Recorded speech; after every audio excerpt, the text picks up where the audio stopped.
Chapter 8 व्यावसायिक वानस्पतिक प्रवर्धन, नर्सरी तकनीशियनों के लिए तकनीकी संचालन नियमावली 1। वानस्पतिक प्रवर्धन का रणनीतिक परिचय। एक वरिष्ठ सलाहकार के रूप में मैं स्पष्ट करना चाहता हूं कि नर्सरी की व्यावसायिक सफलता पौधों के त्वरित और गुणवत्तापूर्ण उत्पादन पर टिकी है। वानस्पतिक प्रवर्धन, वेजिटेटिव प्रोपगेशन, वह रणनीतिक तकनीक है जिसमें बीजों के बिना ही पौधों के कायिक अंगों, वेजिटेटिव ऑर्गन्स जैसे मूल, रूट, तना, स्टेम और पत्ती, लीफ का उपयोग करके नए पौधे तैयार किए जाते हैं। व्यावसायिक स्तर पर इस विधि को उन फसलों के लिए प्राथमिकता दें जहां बीज उत्पादन कठिन है या समय साध्य है। उदाहरण के तौर पर गन्ना, आलू और गुलाब जैसे पौधों में यह विधि अत्यंत सफल है। इसका मुख्य लाभ ये है कि नया पौधा सीधे जनक पौधे के ऊतकों से विकसित होता है, जिससे वांछित गुणों की निरंतरता बनी रहती है। अब हम इस नियमावली की सबसे प्रभावी विधि, स्तंभ कर्तन, स्टेम कटिंग की प्रक्रिया को समझेंगे। 2. स्तंभ कर्तन, स्टेम कटिंग तकनीक। गुलाब और चंपा का प्रबंधन स्तंभ कर्तन की सफलता पूरी तरह से पर्वसंधि नोड की सही पहचान और तकनीकी सटीकता पर निर्भर करती है। पर्वसंधि तने का वह महत्वपूर्ण भाग है जहां से पत्तियां निकलती हैं। यहीं से नई जड़ें फूटने की उच्चतम संभावना होती है। तकनीशियनों के लिए कार्यान्वयन निर्देश, कलम कटिंग का चुनाव। गुलाब या चंपा के स्वस्थ मात्र पौधे से एक शाखा चुनें और उसे उसकी पर्वसंधि से सावधानीपूर्वक काटें। इस कटे हुए भाग को कलम कहा जाता है। रोपण विधि। तकनीशियन अनिवार्य रूप से कलम को उपयुक्त मृदा मिश्रण में इस प्रकार दबाएं कि कम से कम एक पर्वसंधि मिट्टी के भीतर हो। जल एवं आर्द्रता प्रबंधन। रोपित कलम को प्रतिदिन नियमित रूप से पानी दें। नमी का अभाव कर्तन की सफलता दर को शून्य कर सकता है। निगरानी। तकनीशियन प्रतिदिन जड़ों के विकास और नई कलिकाओं के फूटने की बारीकी से निगरानी करें। शाखाओं के बाहरी प्रबंधन के बाद हमारा अगला महत्वपूर्ण क्षेत्र भूमिगत तना प्रबंधन है, जो कंद और प्रकंदों पर केंद्रित है। 3.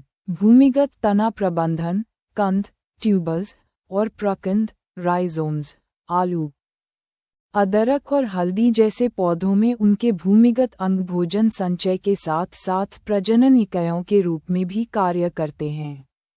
इनमें स्थित कायिक कलिकाएं नए पौधों के अंकुरण का आधार होती हैं।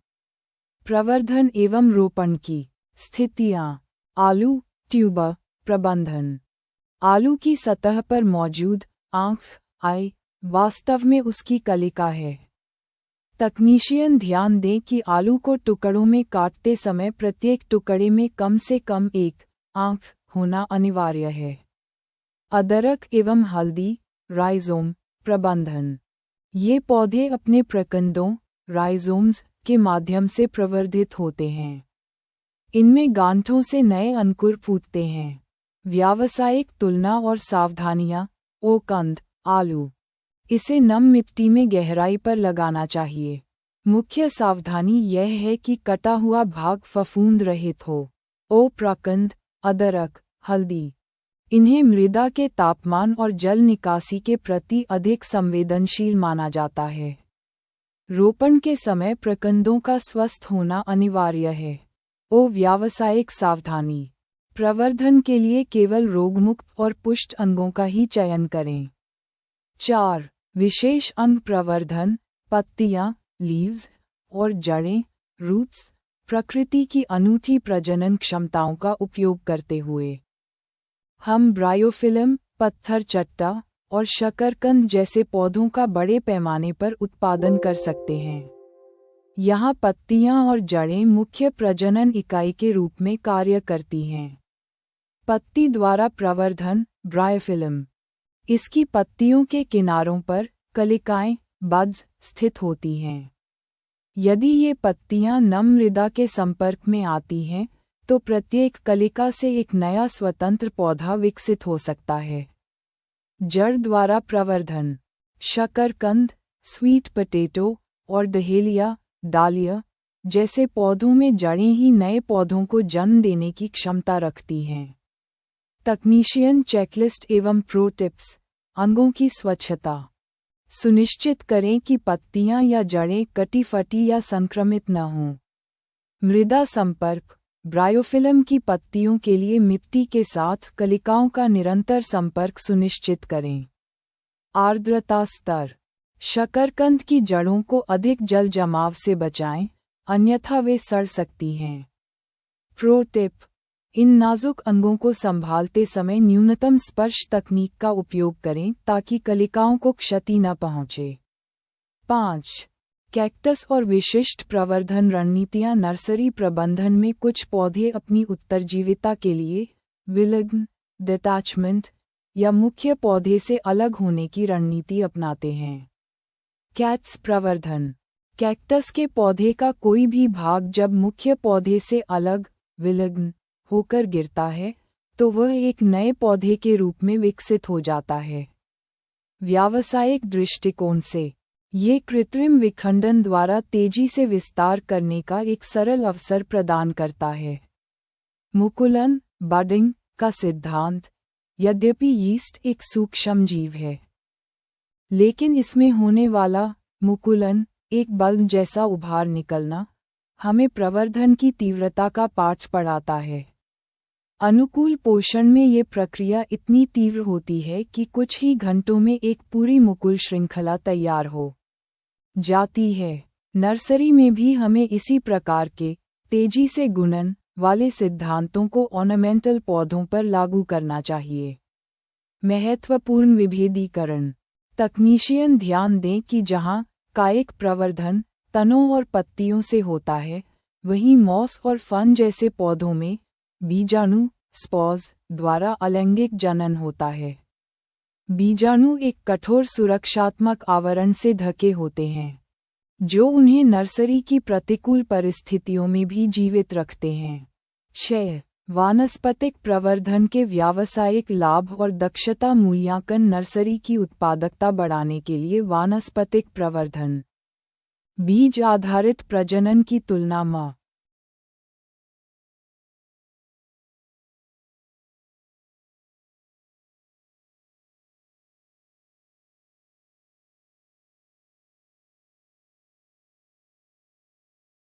कहीं अधिक श्रेष्ठ है।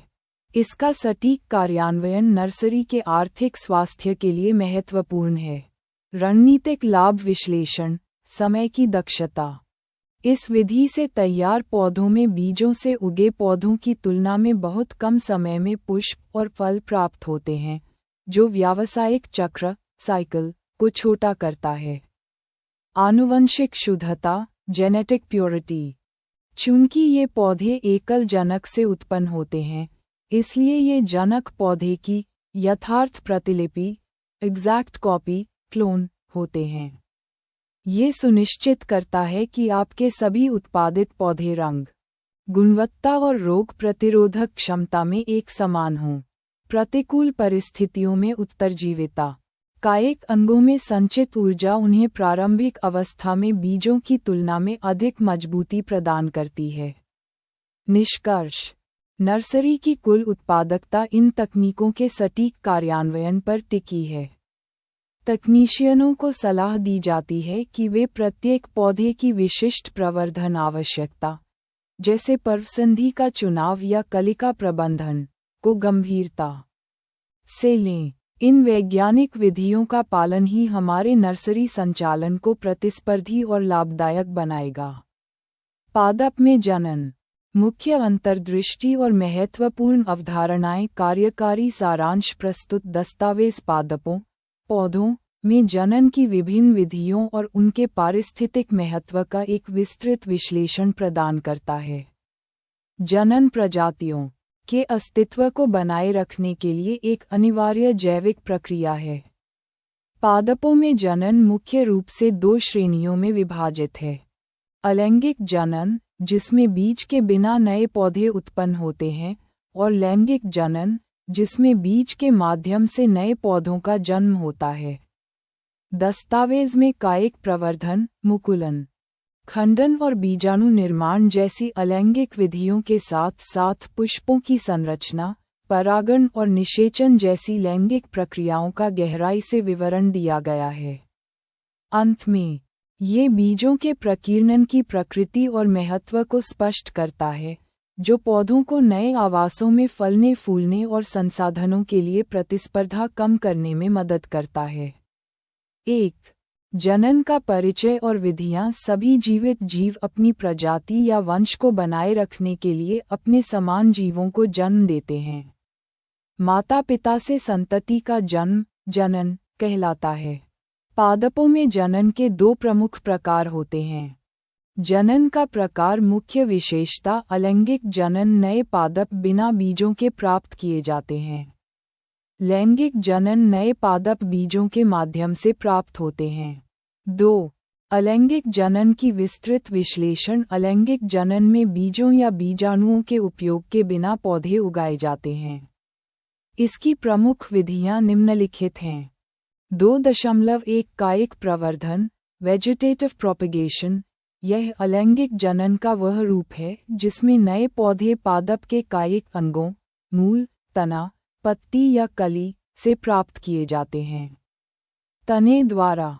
गुलाब या चंपा जैसी प्रजातियों में, कलम, शाखा का वह टुकड़ा जिसमें पर्वसंधि हो, को मिट्टी में दबाकर नया पौधा उगाया जा सकता है।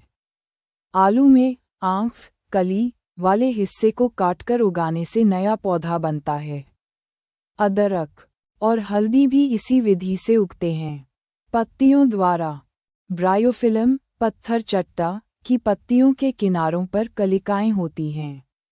यदि ये पत्तियां नम मिट्टी पर गिर जाएं, तो प्रत्येक कलिका एक स्वतंत्र पौधे को जन्म दे सकती है। मूल, जड़ द्वारा। शकरकंद और डहेलिया जैसे पादपों की जड़ें नए पौधों को जन्म दे सकती हैं। विल्गन द्वारा। कैक्टस जैसे पादप के वे भाग जो मुख्य पौधे से अलग हो जाते हैं, नए पौधे के रूप में विकसित हो सकते हैं। कायिक प्रवर्धन के लाभ। पौधे कम समय में उगाए जा सकते हैं। बीज से उगे पौधों की तुलना में फूल और फल जल्दी आते हैं। नए पौधे अपने जनक पादप की सटीक प्रतिलिपि, क्लोन्स, होते हैं।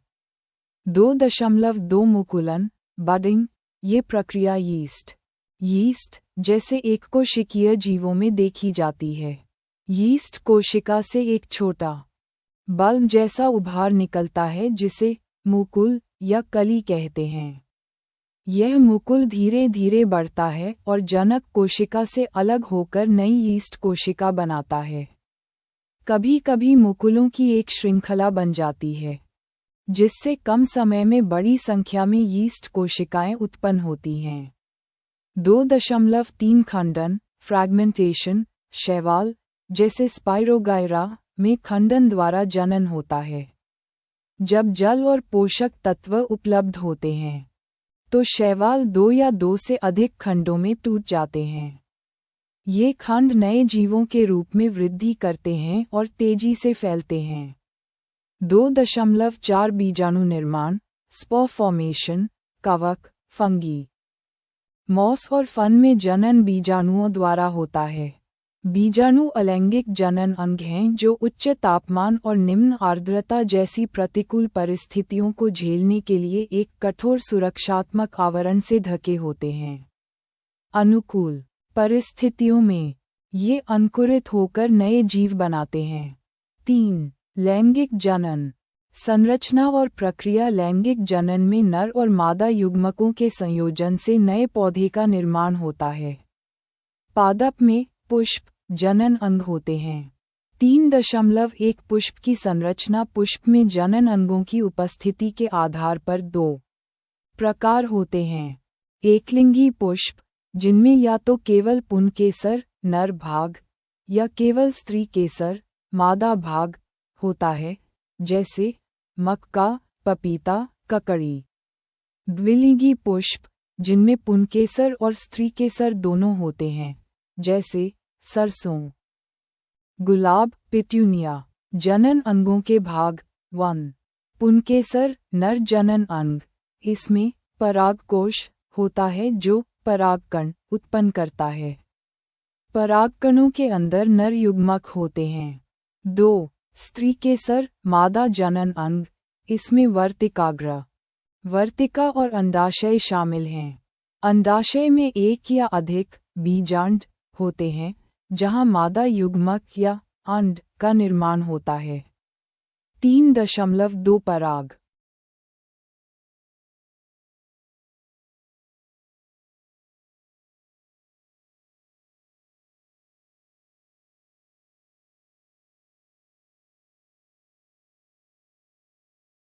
अन्न पॉलिनेशन परागकणों का परागकोश से पुष्प के वर्तिकाग्र तक स्थानांतरण परागण कहलाता है।